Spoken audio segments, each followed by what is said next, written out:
here. In this video, I want to talk about cancer and what I would eat if I had cancer. Okay, but first, let me just cover some facts. Number one, cancer depends on glycolysis. What does that mean? That means that cancer depends on the metabolism of sugar. It runs on sugar metabolism. Okay, the uptake of glucose is 10 to 12 times more for cancer than it is for normal cells. So again, cancer will suck up the glucose more than normal cells. That's interesting. Glucose will increase tumor growth, okay? Because it's probably because it triggers insulin, which is anabolic. It builds things up. It makes things get bigger. High blood sugar levels will increase the risk of breast cancer. Interesting. PET scans, which are basically called positron emission tomography, is they inject you with radioactive glucose, and the cancer cells like have a frenzy and they eat up all this glucose, and you can find out where they are, okay, because of this fact. So based on this, what do you think you're going to avoid if you have cancer? What is the number one thing? Can you take a wild guess? It's sugar, of course. So basically, I am already eating as if I have cancer. And I'll cover that in a second, but I just wanted to mention another pointer. There's an organization called the American Cancer Society. Okay, they're kind of like the opinion leaders of what to do when you have cancer.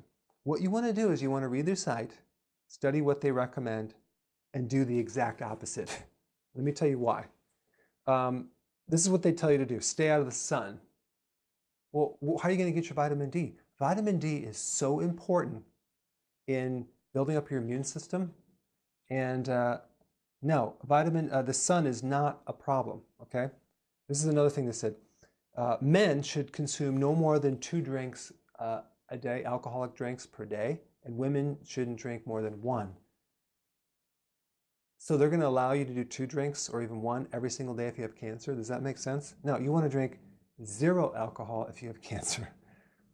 They say that no evidence that GMO foods are harmful. Well, they have to say that politically because they're probably funded by Monsanto. But we know that GMO is harmful and it does cause cancer. They recommend 2.5 cups of vegetables per day. 2.5 cups? That's not going to do anything. You need like 7 to 10 cups. They tell you to reduce your sugar. Well, that's good, but we need to eliminate the sugar because of this. Okay? We want to starve off that cancer, or at least slow it down. They also said that there's no evidence that organic food is healthier than commercial food. Well, what about all the pesticides, insecticides, herbicides, fungicides? If you look at any toxicology book, you'll see that that stuff triggers cancer. Interesting. So what do we need to do? We need to avoid all sugars, and that includes the refined breads and pastas and cereals. We need to avoid that. Why? Because the cancer lives on that stuff. Number 2, cruciferous vegetables. Now, of course, all of my videos, I'm pretty much telling you to do this.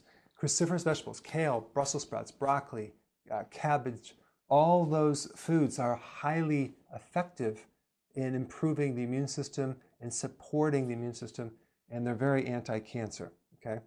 The World Health Organization, has this book.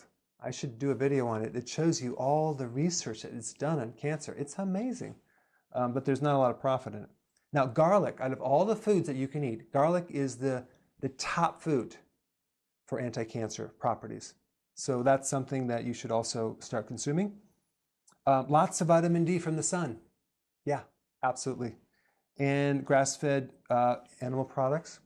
You don't want to do commercial because primarily they feed these animals GMO grains, specifically soy.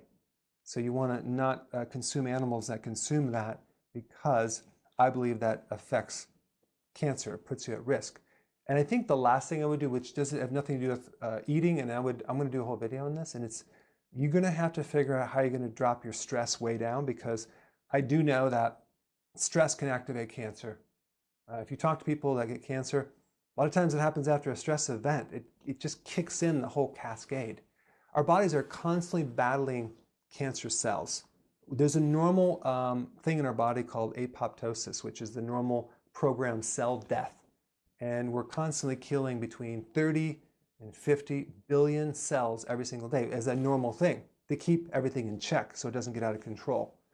And it's the out of control nature of that system that happens with cancer. But putting these things in will definitely act as a preventative measure and slow it down and help you control it. So anyway, put your comments below. Tell me what you think. Hey guys, thank you so much for watching. Please click the subscribe button and I will see you in the next video.